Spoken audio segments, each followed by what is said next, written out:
after running to their vehicles, just hit each other in their vehicles. One black four-door and a dark gray four-door. It's my last shift, guys. We're running. I'm gonna miss it. I'm gonna miss it bad. I gotta do what's right.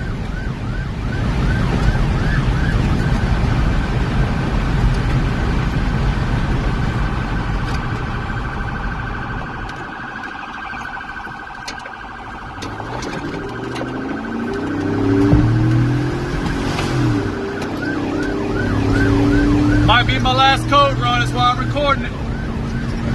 No, I'm not holding the camera, got two hands on the wheel. Whew. Let me get through this really quick. Tonight I'm coming to you from inside the cruiser, police canine vehicle. I would have never done this before because I'm violating all kinds of general orders, but it's all good. I'm doing this with good intention. It's my last night, my last moments, my last minutes in a police car. And I have resigned effective basically immediately tonight in the Loudoun County Sheriff's Office. And I'll be staying full-time self-employed with Ridgeside Canine. I'm leaving on great terms. I'm leaving on good terms. It's got nothing to do with the Sheriff's Office, nothing to do with politics or internal stuff, nothing whatsoever. I love this department. My heart and soul is in this department. My heart and soul is in this community and in this county. And at this point, in this juncture, I've got 15 years approximately invested with the Sheriff's Office, but I've got to do what's right for my family. I've got to do what's right for my business, and I've got to stay focused on long-term goals that I can never hit being a police officer. So my heart and soul is going with the Ridgeside Canine, and it's going to be a tough pill to swallow. I'm going to miss the hunt, guys. I'm going to miss the hunt. All my road dogs out there, all my guys in special operations and detectives and all the different stations and people, like, you guys know I've been a rider, man. I've hung it out, and you guys have hung it out there for me. For those that don't know, I work for a pretty large department, not huge, but about 800, I think, is our number, somewhere in that ballpark. And I'm on a full-time canine unit. I got an amazing canine partner who's hopefully staying with me. I've already made that very well known. It's a little dangerous to rehome him. And I'm walking away from it to follow a dream. And some people will say that's crazy. You're walking away from a really good police salary, full benefits and retirement for a dream? That's insane. I think it's insane for me not to do it at this point. This is not a rash decision. It's not a spur of the moment. I've been thinking about this for quite a long time. To the county, to the Sheriff's Office, I want to say thank you guys. You've afforded me with so many opportunities. You've afforded me with memories that I'll take to the grave, man. Some of the stuff I'll always take to the grave. But from my time on patrol to community policing, back when community policing was a street crimes unit and not kind of what it is now, but from community policing to undercover narcotics to full-time SWAT to canine handler on SWAT, man, it's just going to be, it's going to be a lot to walk away from, but I got to stay focused. So to all you guys out there that I've been in the trenches with, that I've been on chases and pursuits and very, very, very serious use of force calls with, my heart is with you guys, and you guys are with me. Don't feel like you can't reach out. Call me anytime. I'm still here. I'll still be around. You'll see my trucks and vans on the roads. And follow your dreams, guys. Like, don't be afraid. Fear has been holding me back, and fear has cost me a lot of time. Really, most likely a lot of money.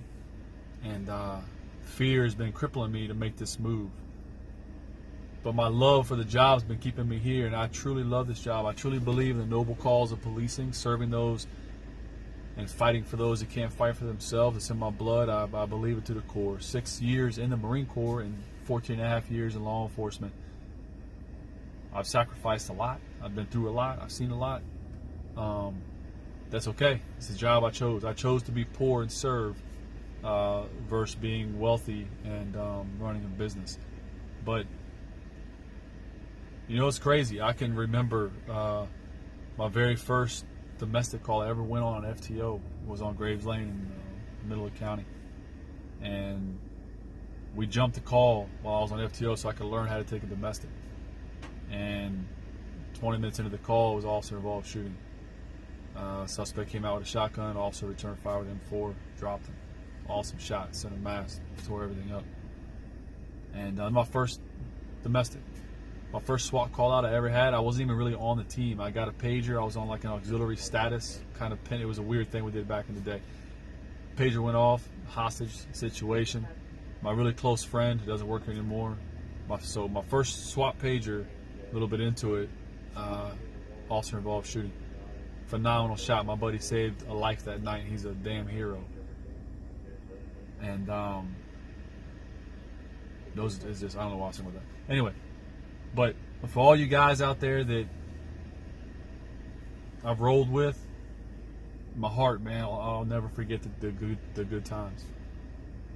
I had a low point in my career, back in 2010 when I was in narcotics and got jammed up in some completely corrupt bullshit and completely fictitious allegations that were internally made up by completely dishonest people that no longer work here. The new sheriff came in, like him, don't like him. Everybody has their own views. I know he got rid of a lot of very dishonest, crooked people. And one of those people is actually a federal penitentiary for stealing almost $250,000 out of narcotics fund. But he was the untouchable one, right? See how that worked out. My point to all that, when I went through a low time in narcotics, it really showed me you need an exit plan in law enforcement. You have to be able to walk away. Things can happen in a click of a moment, right? First domestic you ever go to, a couple minutes into it, there's an officer involved shooting. Your first SWAT call out you ever see on your little pager, little Motorola pager, there was an officer involved shooting. You're in narcotics, completely false allegations, completely internally made up drama, and you're out of narcotics basically overnight after loving it and having a passion for it. And some of the people that were directly involved with starting some of the undercover rumors are in federal penitentiary and or fired and removed from the sheriff's office at this point.